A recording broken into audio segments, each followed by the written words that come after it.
Welcome back to another edition of Strengthening Oklahoma. This edition of Strengthening Oklahoma is brought to you by The Garage in Norman. Visit eatatthegarage.com to find a location near you and order online from The Garage in your neighborhood. Reggie Grimes joins us for one of our final editions here on Strengthening Oklahoma. We are getting ready for a big bowl game, the Cheez-It Bowl coming up against Florida State. Reggie, happy holidays, man. How you doing? I'm good, man. How are y'all? Fantastic and improving. Thank you for asking. More importantly, how's the body feeling, man? You've had a couple of weeks off. Now you guys have been back out at practice, getting after a little bit, getting ready for this big bowl game against Florida State. How's the body feel? Cold, number one. But no, man, it's been kind of cool. It's been kind of great just because like bowl season is like a season of its own. So we had time to actually like recover and actually go back to like the basics on some things, which is really, really great. But yeah, man, I'm feeling way better than I did at the end of the actual season. So what has been the focus for you in this period of time, right? When you look at when that Texas Tech game ended to now, what's kind of been your focus physically, mentally, just for you individually? just getting better. Just number one, getting healthy, staying healthy. But number two, man, just actually like really going back into the details because I think in the course of a season, you get lost. Some of that stuff kind of fades. It's not you're not going to be as detailed as you were initially, like in fall camp. If that makes sense. Sometimes that stuff kind of fades. So being able to actually go back and see what works. So well, now you've had a 12-game period to see, okay, this is what worked, this is what doesn't work. This routine is good. This is what I can keep. This is what I can kind of throw out, stuff like that. And again, it can always be different for different people, obviously. But yeah, really actually just kind of getting better as far as with football IQ, with just overall knowledge of the game, with this technique, just kind of stuff like that. Bowl practice wise, how have they gone? What's kind of been, is it been about you guys? Has it been more Florida State specific? Take us kind of inside what bowl prep has been like from a practice perspective. I'm not gonna lie to you, this felt like camp. But Whoa. It's been great, actually. I will say we probably had our two best practices of the year last Sunday and Monday. We were in full pass those days. We obviously focused on Florida State, but then we went good on good. We went good on good for a few periods, and then you could tell the competition was just there. The fire was there. Were mistakes made? I mean, yeah, absolutely. But at the same time, man, we went from not being able to stop the offense at all in the spring to, man, now it's true competition. You know what I mean? Now that we've had almost a full year with that tempo, it doesn't really phase us anymore. So man, just going, being able to go good on good, like actual good on good, not just a few periods, but like a full on, almost kind of like a scrimmage. You can't really do that in the season, but now that we've actually done that and gone through that, man, and we know ourselves a whole lot better than we did at first, man, it's been great. I've loved it. Now, does the body love it? No, not at all. But again, the competitiveness, the fire, the grit, man, all that stuff was amazing.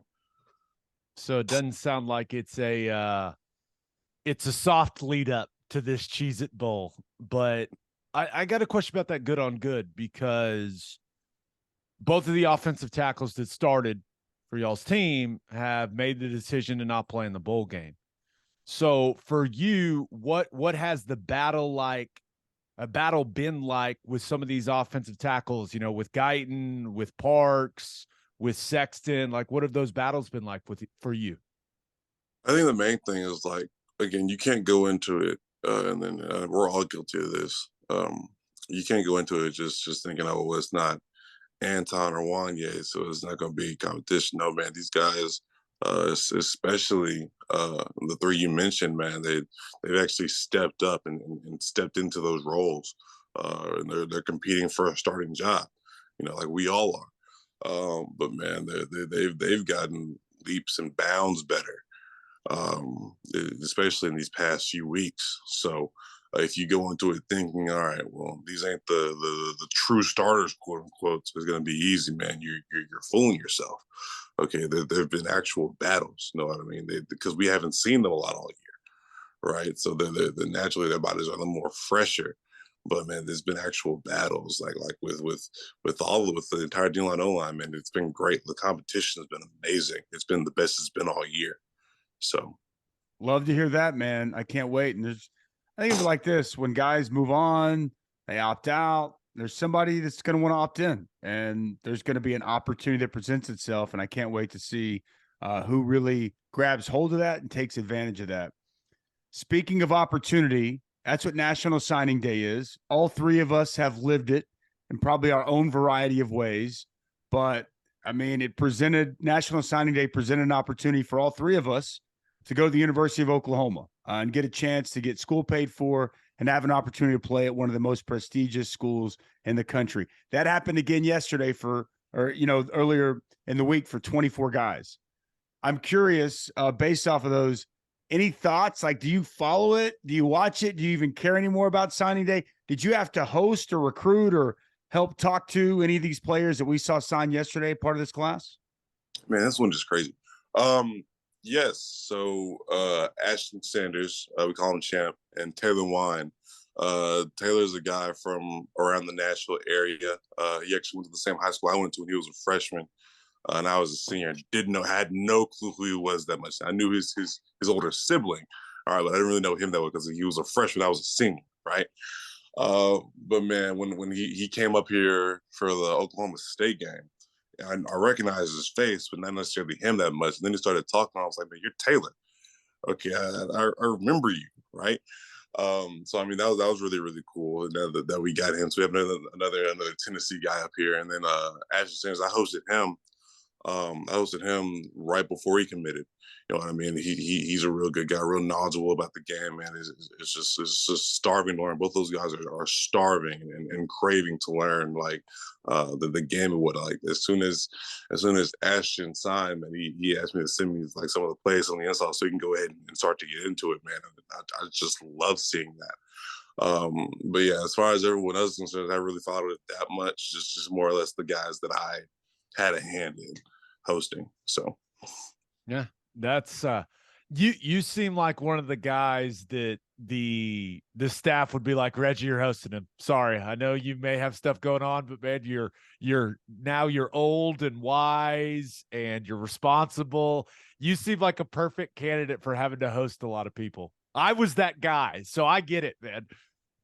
Yeah. I mean, and you know, sometimes it's like, oh man, I gotta host again. But man, once you actually get there, get to know the person, it's like, you know, I mean, I'll tell you exactly how it is. You want to come here, y'all come here. I'll tell you.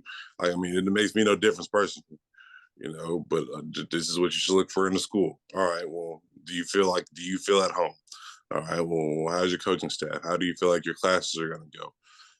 What's the campus like? Like how's the environment? Okay, like the school could be great, but man, if you're in the middle of nowhere, you know what's your quality of life going to be like? Stuff like that.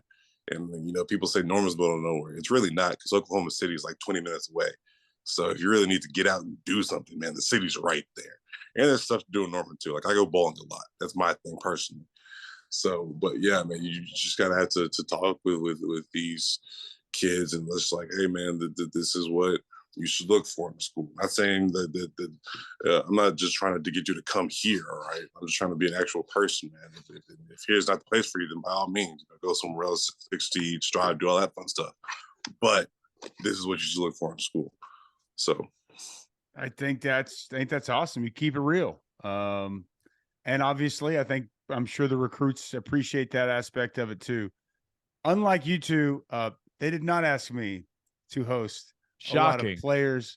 I think they were probably a little bit worried that they didn't ask Dirty D to host a lot of recruits. We might have had too much fun. I don't know, but they didn't ask me. I spoke to a lot of guys when they come in, but the hosting aspect, they gave that to maybe somebody else. Before we get into this Cheez-It Bowl, I'm intrigued. Do you have your own bowling ball? Like, how big of a bowler are you? Because, like, if you're a bowler, you got your own ball. Do you get one from the lanes or do you take your own in the facility? Man, okay, so right, I was going to get one as soon as I got to college, but then like as soon as we got here around during COVID time, man, we went bowling, and my uncle goes. My uncle has his own ball. My dad has his own ball. My uncle's dad, grandparents, like they're all really big bowlers, right? So man, we go bowling, and for whatever reason, like the lane wouldn't return my uncle's ball. Okay, so every time that he would win, we would have to go and like press ball return. It would like a maintenance thing, and I personally just didn't want to deal with that. Okay, because I've seen that happen a few different times, right? So I personally had no problem using the balls at the lanes, just because one, for convenience, and two, because again, and I kid you not, as soon as he bowled with like a normal ball, the ball came right back. So it was like, you know what I mean? But at the same time, man, we're a really competitive family, so it's always an interesting get together when we get together, and it'll probably happen when I get back to Nashville after this game. So I'm kind of looking forward to that, kind of in preparation for that, quite honestly. Preparation. You hear this, Gabe? Like this is big business, a big deal to the Grimes family. The Grimes family does not mess around at the bowling lanes. I can tell you right now. Not at all. What? Some High bets score. going on. You know, I want high score too, by the way. What's up? You guys lay some cash on the line in this? Like, oh, this sounds like real competitive. It's more bragging rights than anything. Like, okay. If you're bowling under 100, then they put you at they put you on the 80 lane, which no one wants. All right, that's terrible, right? That's so embarrassing. My personal high score, the highest I've gotten has been a 173. Yeah, it's good. Highest I've seen Dad get. All right. Story time, right? So I was like maybe a sophomore in high school, right? And it was me, my dad, my two sisters, my uncle. We go bowling, all right? And bowling, everything is cool, and I beat Dad by like 1 pin, right? And I'm talking cash, okay? Like I'm in his face, like it's comical, right? He was like, all right, so we play the next game. I had a 170, pretty respectable score. Yeah. He had a 270. Oh, so there's that. But call the fight. It's over. It's over. Yeah. Golly. It's a TKO, bro. It was over long before that. Wow. That's very impressive. I haven't seen a 270. I just tell you, I need to bowl more. I love bowling. I wish I had some people in my family that were as competitive.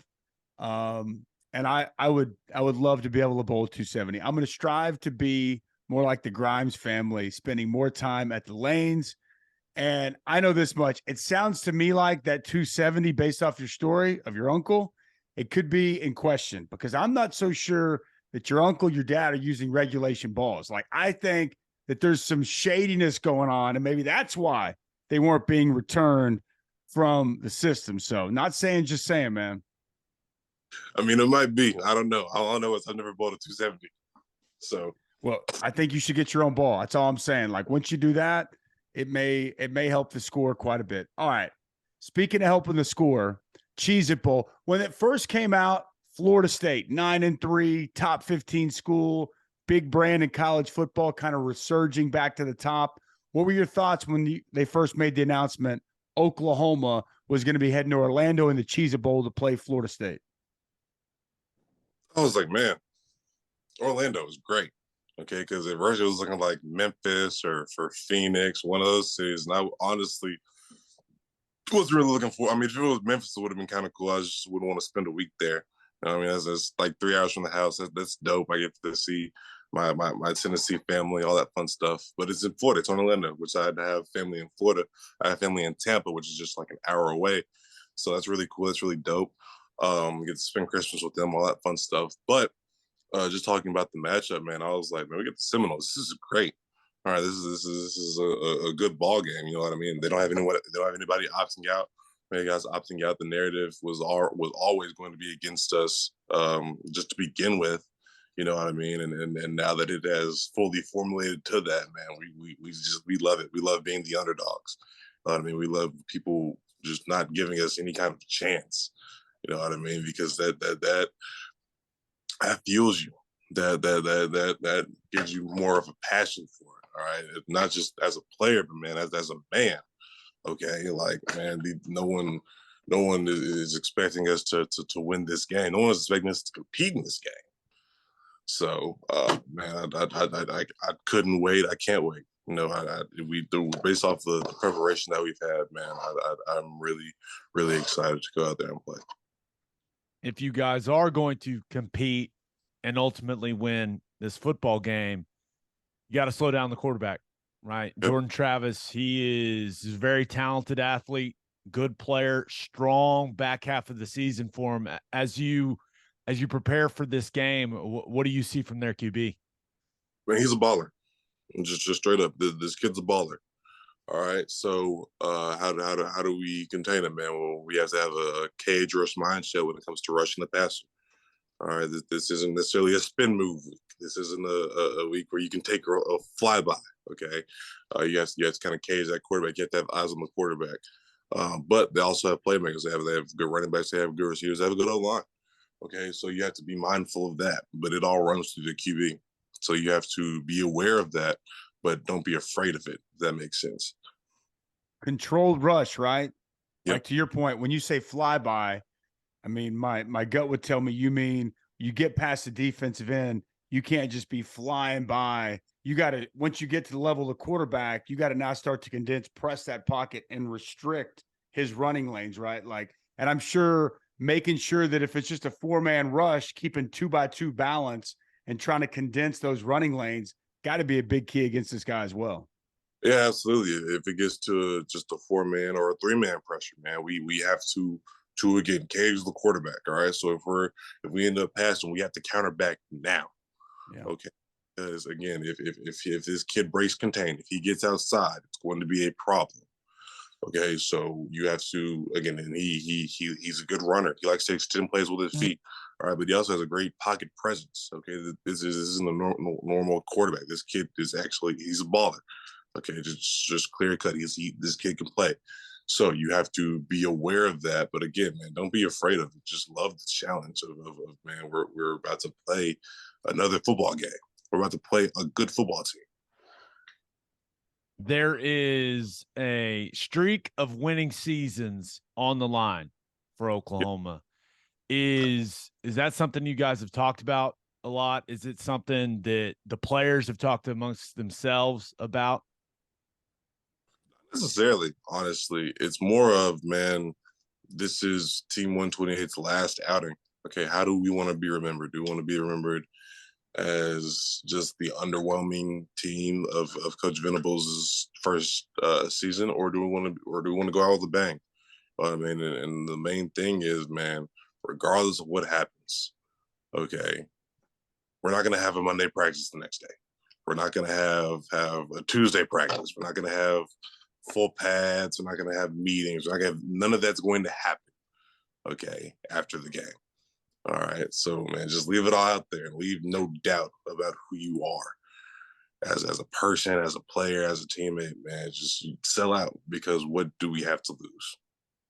Leave it all on the field, and can't wait to watch Wednesday night when you guys get that opportunity against Florida State in the Cheez-It Bowl down in Orlando. It'll be nice to get down in Orlando for some warmer weather. Have you been to Orlando before? I've been to Orlando a bunch, but about the weather, it's actually not supposed to be that much warmer than it is here. Really? So like on game day, the high is like 7. Great, awesome. Yeah. But leading up to that, the high is like 30, 40, 50, and the lows are like 20. Like it's not amazing at the moment. At least not right now. All right, based off the forecast that we looked at as a team. Like, oh man, this is terrible. We're gonna actually have to pack hoodies and like warm clothes. I was expecting to kick it. I was expecting to just kind of just be in short sleeves all day. That's tank tops, and drinking drinks with umbrellas in them is what I would be thinking. Dang it! These Siberian winds are real. All right, this Arctic blast. is affecting everybody. Either way, can't wait to see you guys get after it. Couple of fan questions here, and the fan questions always brought to you by Love's Travel Stops. Visit loves.com for more information on the nation's leading travel stop network that's headquartered right here in the great state of Oklahoma. Hal H., if you had to pick one young OU defensive lineman that will end up being a star, who would you pick, Reggie? I'd I would say R. Mason Thomas and Grayson Halton. All right, they both flashed a lot this year. They have a lot of great pieces that are there. It's a matter of putting it all together for them. But man, that comes with experience. You know what I mean? We're not asking them to be freshman All-Americans. We're asking them to get better.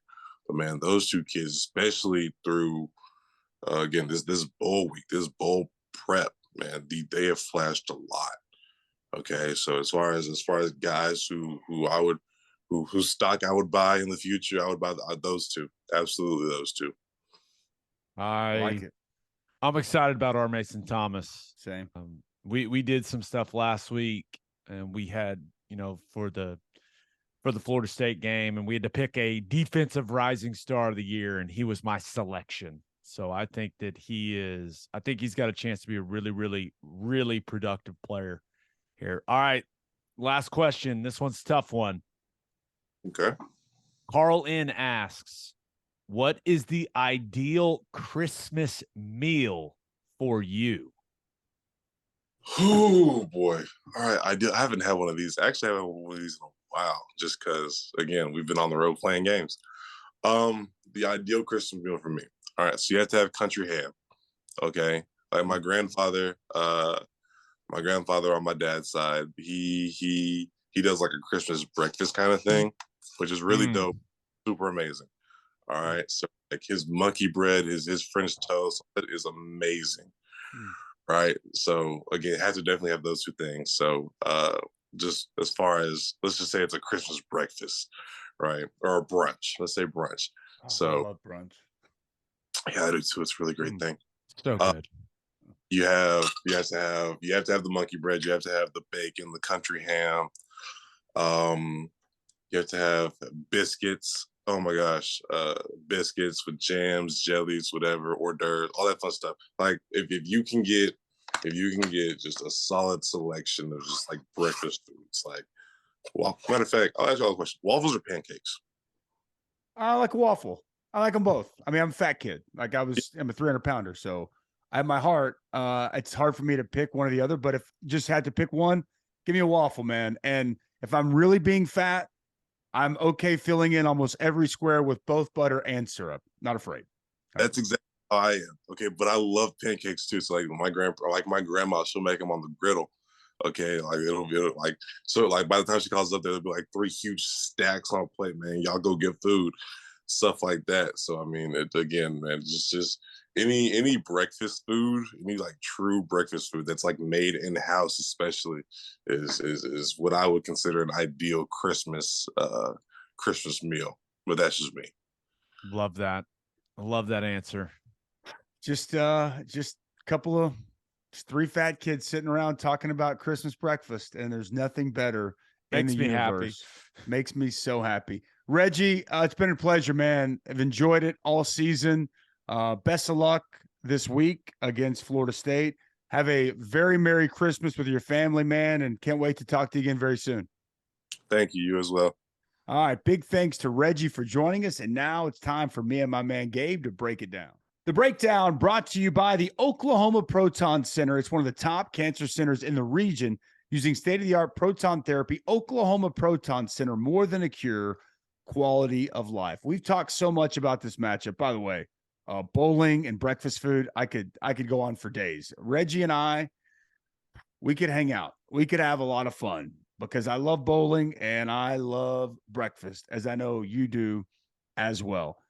But as it relates to this game, D-line's probably the most important unit on the team, that if they don't play well, it's going to be very difficult to slow down this offense, and it's going to be tough to win. Like, they have to be very sturdy and disruptive against the run, and they cannot get displaced by the offensive line.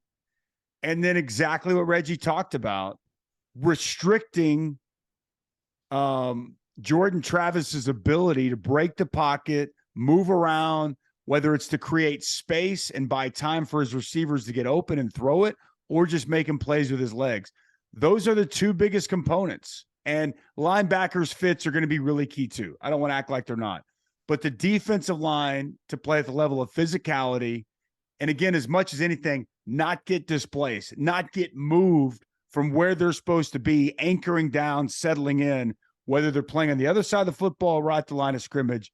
Their key is always important. In this game in particular, with the way Florida State wants to run the football and the style of player Jordan Travis is, the defensive line has to be good and could have as big an impact on the outcome as any unit on this team, in my opinion. I completely agree. And now I think every game is decided at the line of scrimmage, but of course, this game in particular, it's going to be huge, right? And it's not just Oklahoma's defensive line, it's their offensive line as well. Coming into this game, the perception is that Florida State has a big advantage along the offensive line and defensive line. It's up to Reggie Grimes and all of these players at the point of attack for Oklahoma to prove all those people wrong. Yeah. And I just think the key, and you mentioned it, Dusty, I think the key is making Florida State one-dimensional. And it's not going to be easy. In fact, it's going to be very difficult. But they don't do anything that Oklahoma hasn't seen when it comes to their run game. No. It's very similar to what they've seen throughout the season in the Big 12 Conference. Now, they haven't seen a quarterback that has the juice like Jordan Travis has got. But these are concepts that they see every single day. They just saw them. You know, Reggie talked about the good-on-good sessions. They just saw a bunch of the counter stuff, right, from Oklahoma. That's what you're going to get from Florida State. It's not an overly complicated offensive attack, but they've got big, fast, athletic guys executing.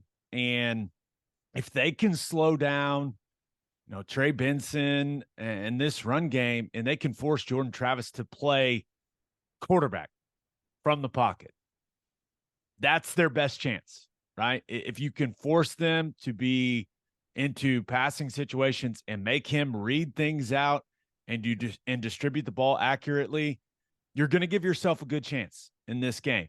If they can't slow down the run, like we saw several times throughout conference play, it's going to be a long day. That's where I'm at with it. It opens everything up. It opens the throw game up. It forces your hand as a defense to give them opportune situations. There's no doubt stopping the run is the number one item of business for Oklahoma defensively.